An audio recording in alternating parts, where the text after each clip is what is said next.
Hola a todas y todos, bienvenidos al segundo capítulo de este podcast, Cámbiate de puesto. Hoy traemos a un invitado especial, es profesor de matemáticas en la institución y es director de grupo del grado 1101. Entonces le damos la bienvenida al profe Nixon Córdoba.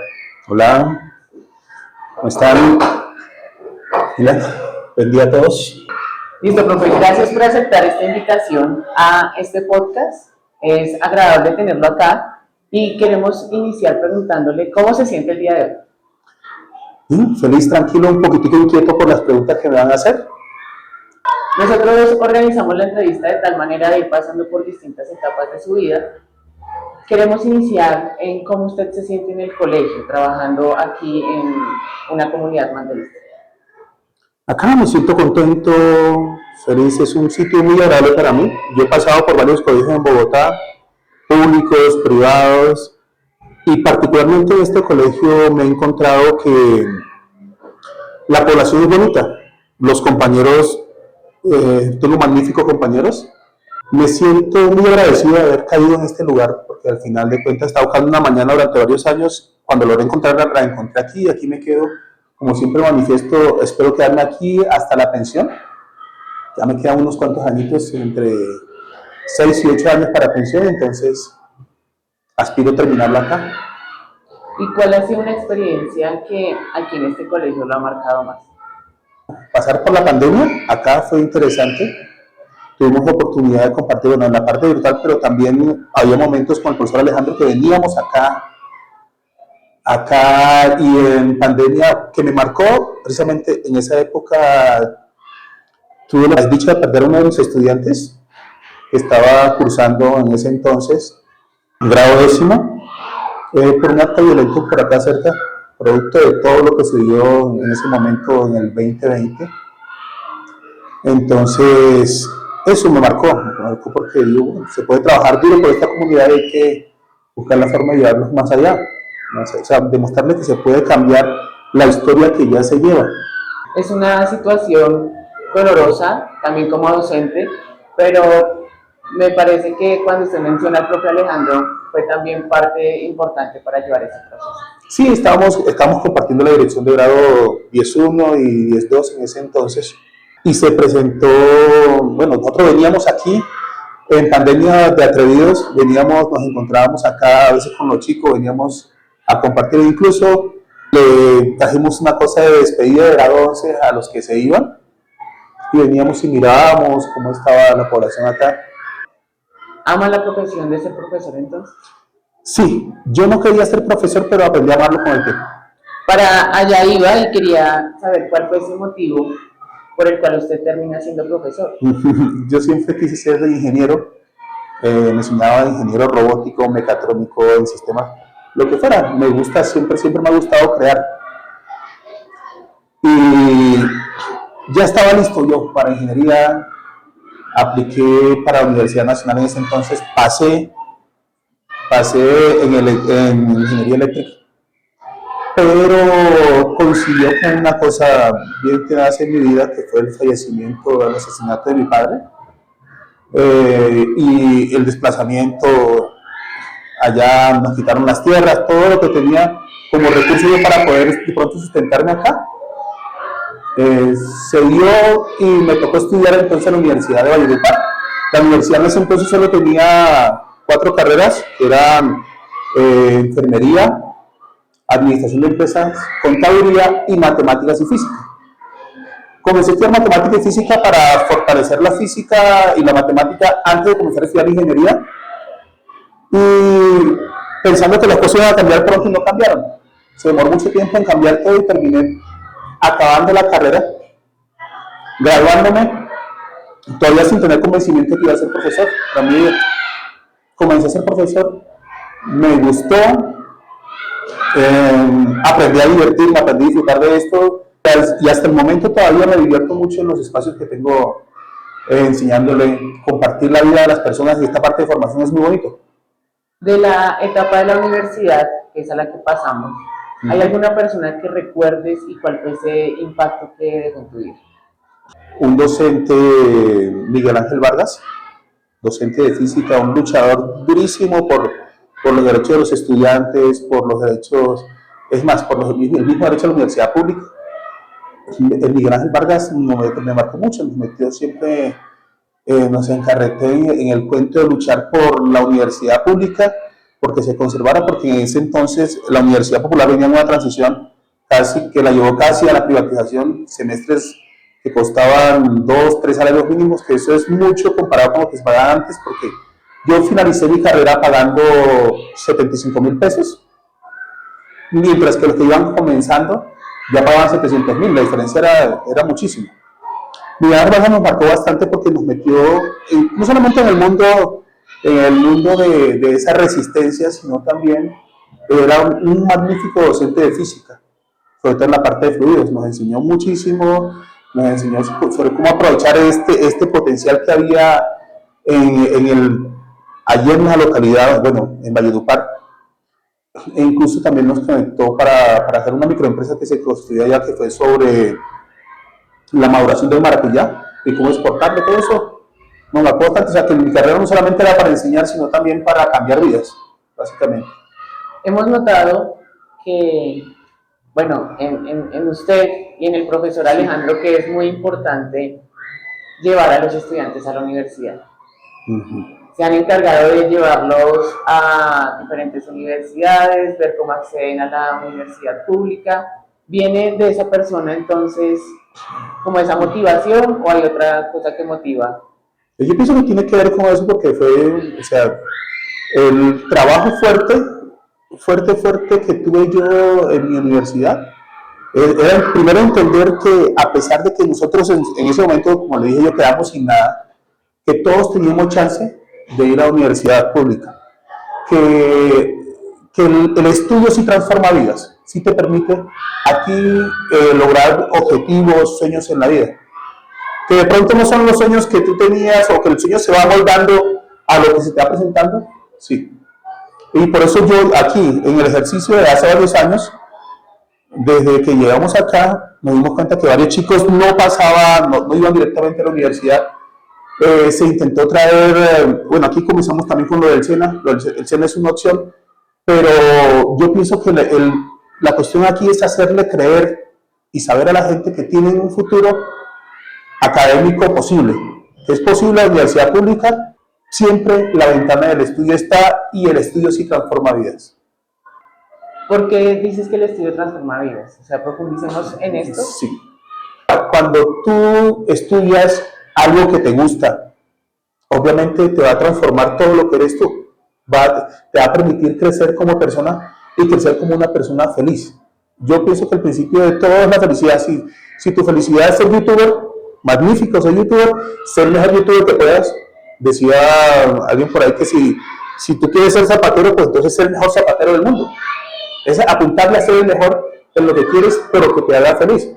Si tú no quieres ser abogado y eres el mejor abogado del mundo, puedes serlo, pero la felicidad no está completa porque no estás satisfaciendo eso que tienes tú.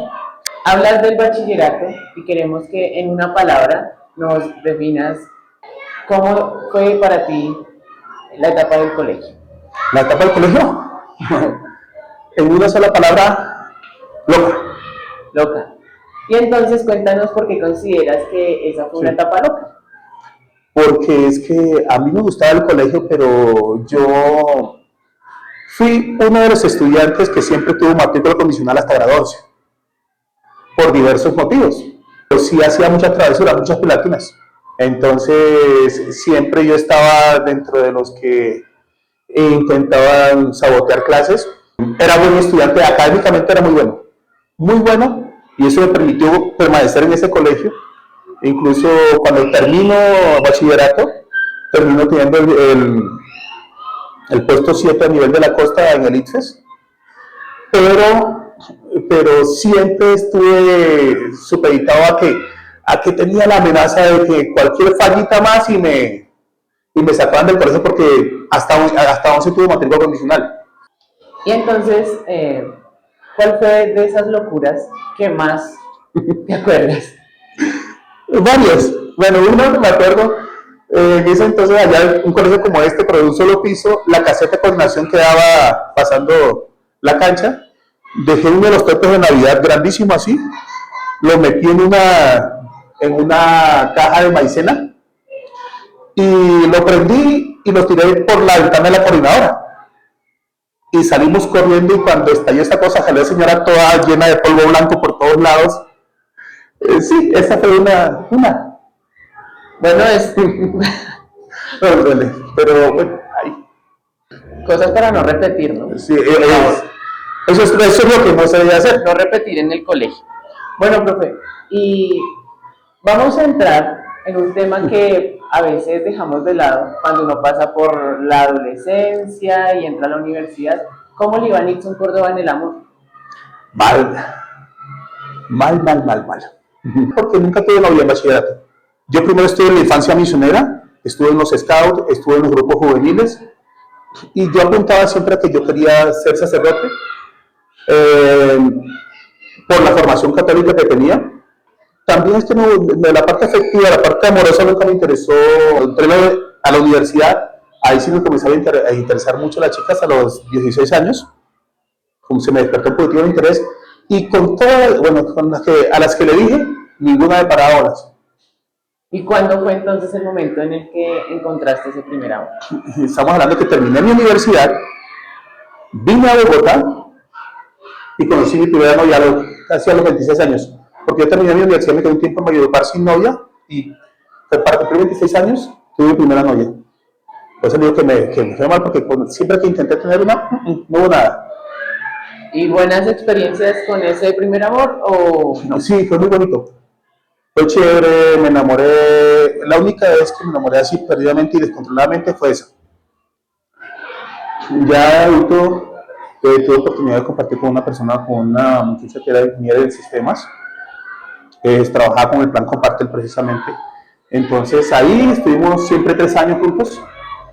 Comentas que de Valledupar vienes a Bogotá. ¿Por qué se da ese cambio de ciudad? Porque me vine detrás de una muchacha que me gustaba y que tampoco me paró bolas, por eso le decía, porque allá en Valledupar pues ella mostró que sí estaba interesada en mí, en algo, con una muchacha crespa muy bonita, vallenata.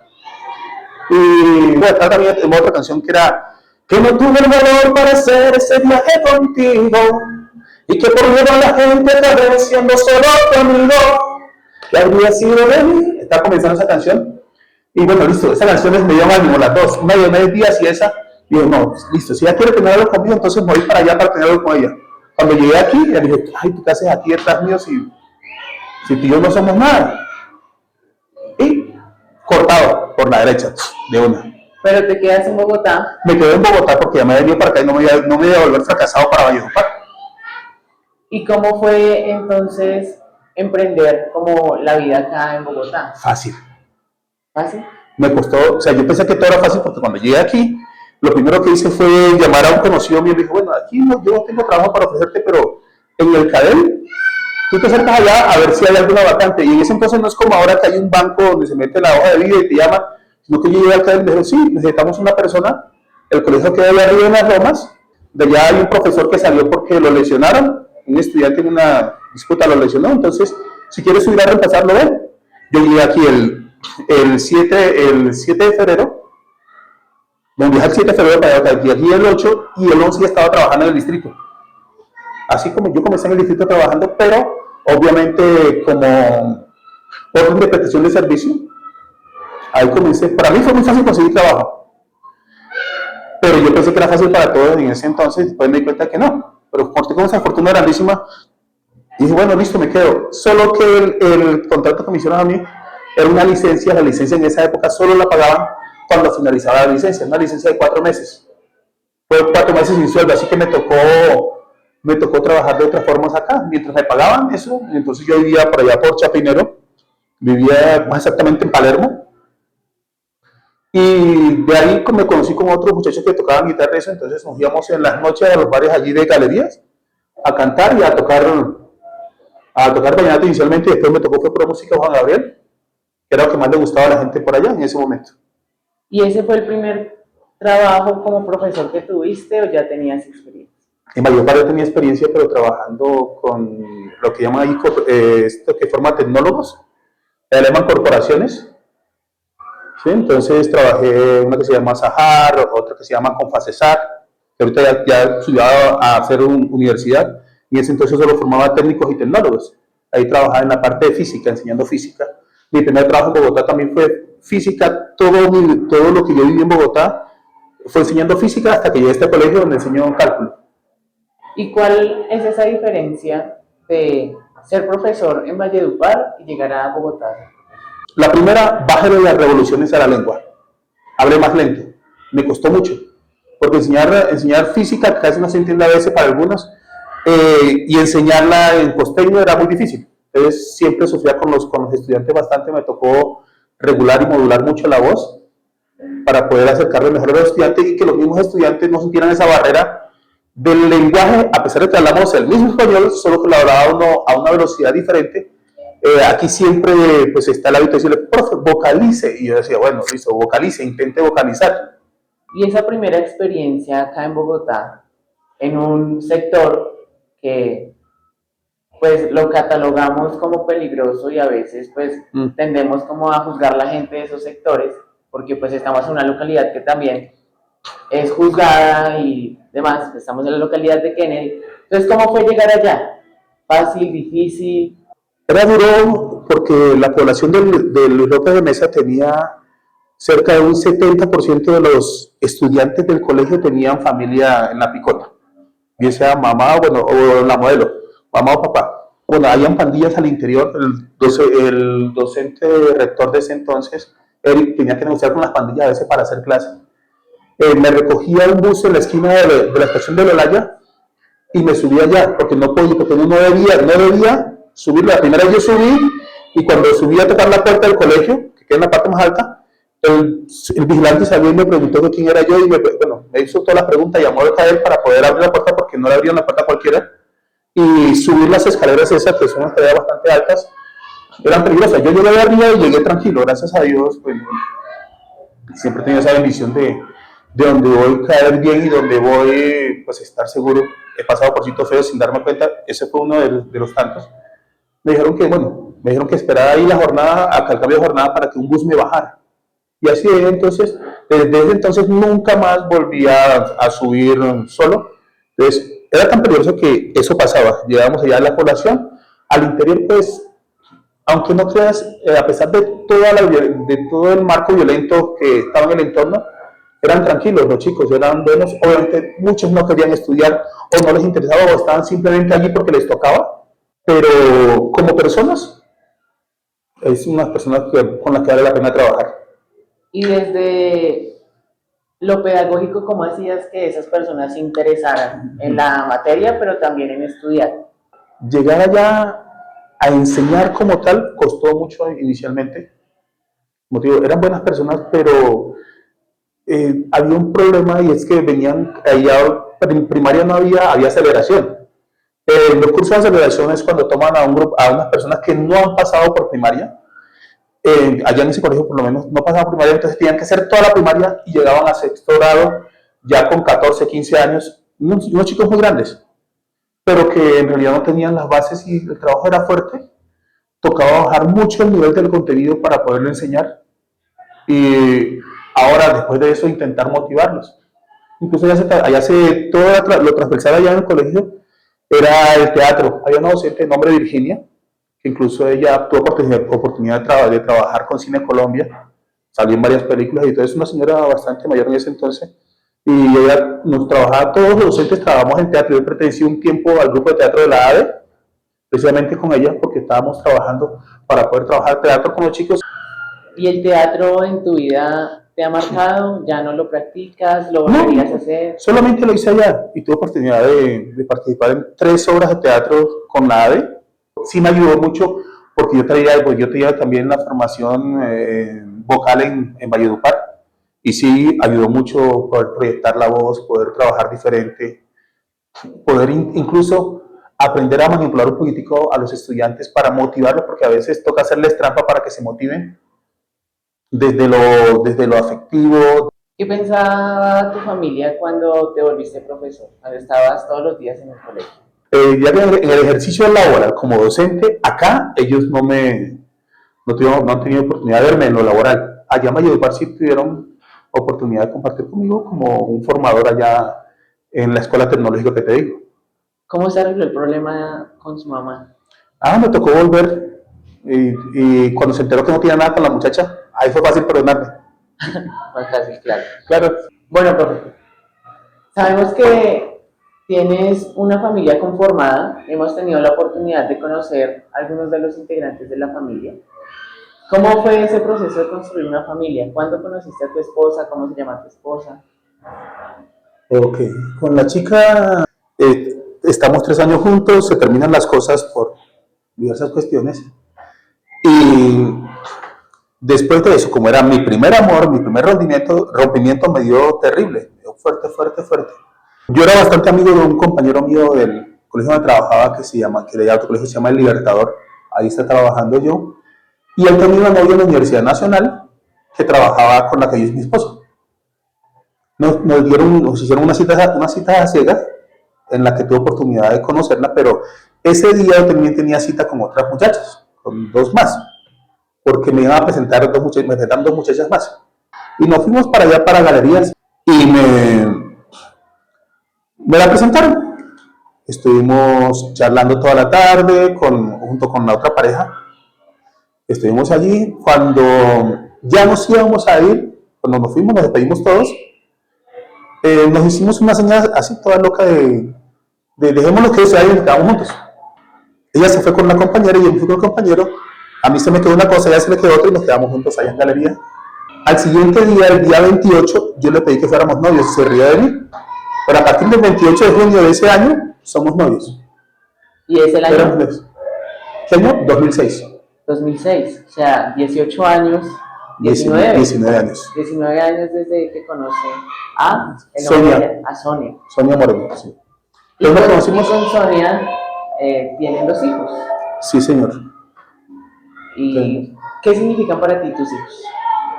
Todo. Aprender a sentir miedo. Lo primero, siempre digo eso, o sea, antes de ser papá yo era temerario, me metía por todos lados, iba a todos lados, conocí gran parte de Colombia debido a que no le tenía miedo a nada. Cuando nace mi Gaby, que es la mayor, tiene 16 años ahorita, aprendí a sentir miedo, pero miedo no por mí, o sea, y aprendí a la necesidad, perdón, de cuidarme, no por mí, sino por ella.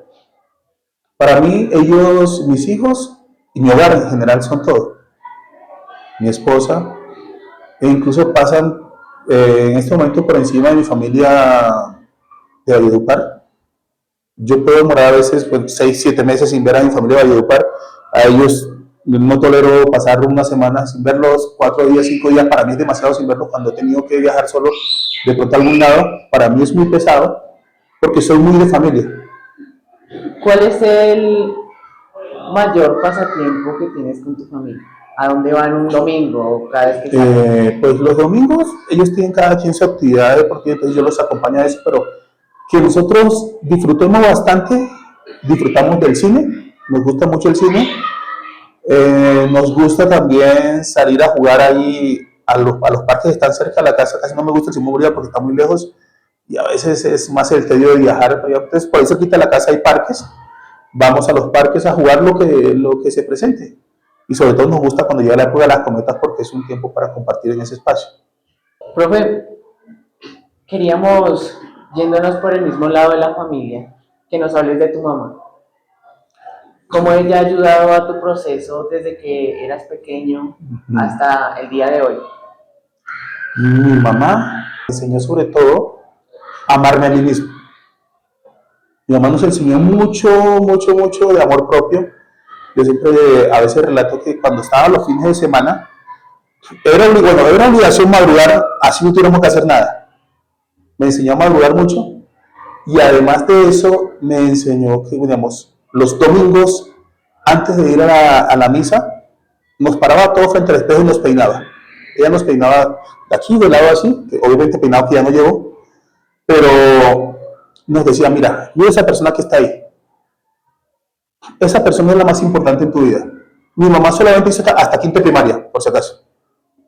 Sin embargo, ella, bueno, el quinto primario entonces le permitió, ella leía muchos libros y todo eso, y nos trabajaba mucho eso, me decía que la persona más importante de tu vida es esa que está allí. Por esa persona tú tienes que hacer todo en tu vida, no lo hagas por otro. Me enseñó, primero que nada, el amor propio. Segundo, el respeto por los demás. Y a valorar a todas las personas sin importar ni su condición, ni su estatus. Y también me enseñó a perdonar mucho. Eso me sirvió mucho en lo que venía para mí en la vida en un futuro. Perdonar es importantísimo para poder seguir adelante, porque si te llenas de odio y el odio está dentro de ti, no te permite seguir. Eso, bueno, yo me lo enseñó, yo lo aprendí. Algunos hermanos míos no lo aprendieron y viviendo desde el odio, desde el rencor por el fallecimiento de mi padre, algunos han destruido parte de su vida. Y ahora también queremos que nos hables cuál fue la mayor enseñanza que dejó tu padre. Mi papá, el trabajo. Él decía que lo único que hace un hombre es el trabajo. El trabajar, pero que el trabajo honesto. El trabajo donde tú te levantas, como era de campo, donde tú te levantas temprano, metes la ficha en todo lo que haces y que todo eso que tú produzcas sirva para los demás. De él aprendí eso, y en este momento de la vida, digamos, me preguntan, ¿qué vas a hacer cuando te pensiones? Y una de las cosas que quiero hacer yo cuando me pensione es montar un restaurante. A mí me encanta hacer comida y que la gente la coma. Para mí es un placer ver que la gente disfruta de lo que yo hago. Igual cuando estoy con ustedes, mi principal obligación es enseñarles. Y es mi pelea, por eso a veces me molesto tanto cuando veo que no están atendiendo, cuando veo que no están aprovechando lo poco o lo mucho que uno puede darles como docente. Entonces, es eso, porque a mí me interesa que lo que yo haga en realidad cumpla con el cometido, que es enseñarles a ustedes no matemáticas, sino una forma de pensar. Nosotros los estudiantes consideramos que los profes son el motor de nosotros, porque son los que nos enseñan, los que nos motivan a participar. Entonces, pues también este programa se hace con ese fin de que valoremos eso que no conocemos de los profesores. Quería pasar a un tema que es complejo. Nos comentabas que pues pasaron por un desplazamiento, víctima del conflicto armado. Queremos que le envíes un mensaje a esas personas que han pasado por esa misma situación y que a veces no logran superar o avanzar por esa razón. Bueno, a mí me tocó ya cuando estaba formadito, digamos. Siempre me preguntan, cuando a veces me preguntan algunos formatos que dicen víctima de conflicto armado, pues no me considero víctima, aunque sí sé que pasé por ese proceso. Cuando lo del desplazamiento, pues nos quitaron las tierras, pero bueno, afortunadamente teníamos una casa en Valledupar, que fue lo único que nos quedó de todo. Fue vivir en Valledupar. Las tierras de mi padre quedan, todos los que viajan hacia la costa pasan por en medio de las tierras de mi padre. Cuando pasan por un sector que se llama El Burro, las tierras de lado a lado, así aparece El Burro allí, cerquita de la Estrella. Las tierras de lado a lado, hectáreas y hectáreas hacia los lados, eran de mi padre. Era una buena región grande. Nos la quitaron, nosotros vivíamos muy cómodamente antes de eso.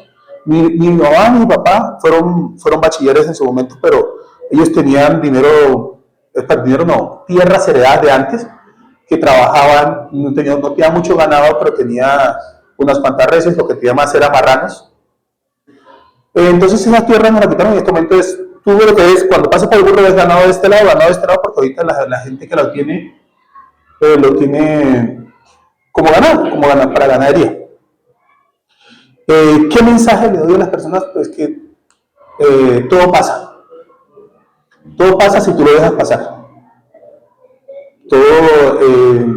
No permitas que esas situaciones, a pesar de que son traumáticas y son trascendentales para tu vida, definan lo que vas a hacer tú. Cuando me refiero a eso, o sea, porque allí, voy a decirlo así, una hermana mía inició una empresa de odio en ella, para cuando pasó eso, y no descansó hasta que buscó formas de estar tranquila, día de venganza, dígale como se quiera decir. Y eso dañó su vida, incluso ella falleció hace un tiempo. Nosotros, otra parte de mi familia, sumábamos por si acaso 13 hermanos, 13, de los cuales la gran mayoría de ellos 10 estamos todos tranquilos. Decidimos simplemente ya ser resiliente frente a eso, entender que sí era duro, entender que sí era fuerte, pero que no valía la pena entregarle la vida a ese marco de violencia en el que estaba inmerso el país y que todavía sigue inmerso en esa parte, y de alguna manera comenzar a transformar nuestra vida. Por eso decía que la educación ayuda mucho, porque yo terminé en el bachillerato y ahí es donde comienza todo lo fuerte. Transformar nuestra vida desde lo académico, desde el emprendimiento, que tengo un hermano que no terminó su bachillerato, pero es el que en este momento tiene mejores recursos económicos. A veces traigo una camiseta aquí que dice Donde Guido, que la porto con mucho orgullo, porque mi hermano, gracias a ese emprendimiento, ha logrado sacar adelante su familia y tiene una condición de vida muy buena, y ha reconocido en Valledupar como un microempresario local. Listo, profe, muchas gracias por ese mensaje, porque son muchas las personas que son víctimas del conflicto armado todos los días, y que incluso aquí en este colegio tenemos personas que están en esa población. Entonces, muy importante eso.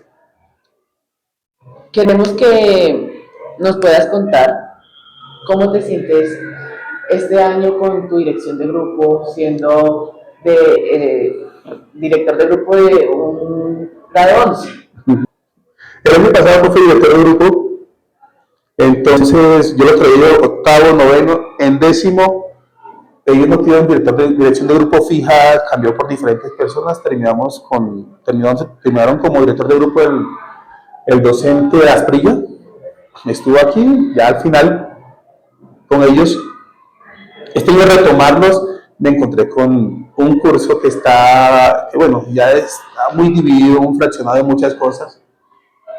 Y comenzamos con un ejercicio de intentar retomar lo que teníamos antes, que antes veníamos trabajando más juntos, había una comunicación más fluida con el director de grupo en su momento. Otra vez tocó ganárselos nuevamente. Sé que me tienen en estima, lo sé, porque lo demuestra, más que decirlo, lo demuestra en diferentes momentos. Con ellos puedo compartir más con unos que con otros, porque obviamente hay más afinidad con una parte del grupo que con los otros. Sin embargo, con todos tengo algún tipo de cercanía. Hace unos momentos escuchaba a un sabio diciendo: todo pasa y que al final quedan los recuerdos. Sí, señor. ¿Le enviarías un mensaje a ese curso que ya se va? No, ellos saben que les deseo lo mejor, que espero que todos logren lo que quieran en su vida, porque como le digo nuevamente, los sueños se pueden lograr, claro que sí. Los sueños se transforman a medida, porque uno muchas veces no necesita lo que cree que necesita, sino lo que la misma vida a veces le muestra que necesita. Yo soy yo quiero ser ingeniero. En este momento me dicen: Nixon, ¿tú quieres ser ingeniero en este momento? Ya no. Encontré que la misma vida me llevó a mí a la docencia, y en este momento yo quiero irme para mi casa contento, feliz y tranquilo. Y entonces el mensaje que les envío a ellos es ese, es que le den la oportunidad a la vida de transformarles precisamente su futuro. Y es que aquí solo ha sido que el profe envíe mensajes, y una persona de tu curso envió un mensaje para que lo veas. Hola, Lana. Hola, profe, pues este video es como para dar unas palabras de apoyo y motivación para como de una persona que ha estado literalmente como todos los años conmigo y con el curso, que ha sido un apoyo para nosotros en los momentos más difíciles, que siempre ha estado cuando nosotros lo necesitamos como curso, y ha sido como un pilar para crecer como curso, que siempre que hay problemas está ahí con nosotros y podemos contar con alguien, como un papá dentro del colegio, por decirlo así, y que cuando tenemos dificultades siempre va a estar ahí para nosotros en lo que pase. Y aunque a veces seamos un curso pues no tan bueno, él siempre va a estar apoyándonos ahí, porque sabe que dentro de nosotros hay mucho potencial para un futuro. Y pues ya literalmente se acaba esta etapa y esta etapa es la que más nos marcó pues como colegio, ya es como colegio no, sino como personas. Entonces es como lo último de nosotros y un apoyo mucho más grande. Y ya. Y en este mensaje vemos cómo has impactado diferentes vidas y que esta no es la única promoción y los únicos estudiantes que han pasado por este colegio, por la enseñanza del profesor Nixon, y eso es lo que queremos valorar de la profesión de los docentes que pues forman la sociedad. Entonces, damos muchas gracias, profe Nixon, por haber atendido nuestra invitación y poder conocer un poco más de su vida. Cerrando, queremos que nos mencione qué significa para usted un Yenga. No importa cuál sea la base, lo importante es que debe existir una base. Y a partir de esa base, ir aprovechando cada pedacito que está por aquí, tomar eso que tenemos nosotros en la vida de antes e irlo llevando hasta alcanzar nuestros sueños acá arriba. Eso que está allí, tener muy en cuenta que nunca debemos ir en contra de nuestros principios. Tener principios es importante. ¿Sí? ¿Y qué es esto? Lo que va a sostener todo lo que tú vas a hacer después. Para mí, una yenga me representa un poco sobre cómo vivir la vida. Si yo quitara en este momento este pilar que está aquí, automáticamente la yenga cae. Debo saber y pensar en cada paso que doy cómo va a afectar el futuro. ¿Sí? Obviamente, a veces hay que arriesgar, claro que sí. Y uno en la yenga también arriesga, pero nos puede llevar a construir y saber que también hay un techo al que tenemos que llegar. Eso para mí podría ser una yenga visto desde el punto no matemático, sino de la misma vida. Muchas gracias, profe, y es un mensaje importante porque a veces arriesgar cuesta y si arriesgamos se pueden caer las cosas. Sí, pero si arriesgas de forma asertiva, pueden verificar. Entonces, este es el mensaje del día de hoy. Cerramos nuestro capítulo con este mensaje y los invitamos a que nos sigan en YouTube y en Instagram para que sepan todo lo que pasa desde Cámbiate de Puesto y la revista Impacto Mandela. Muchas gracias. Chao.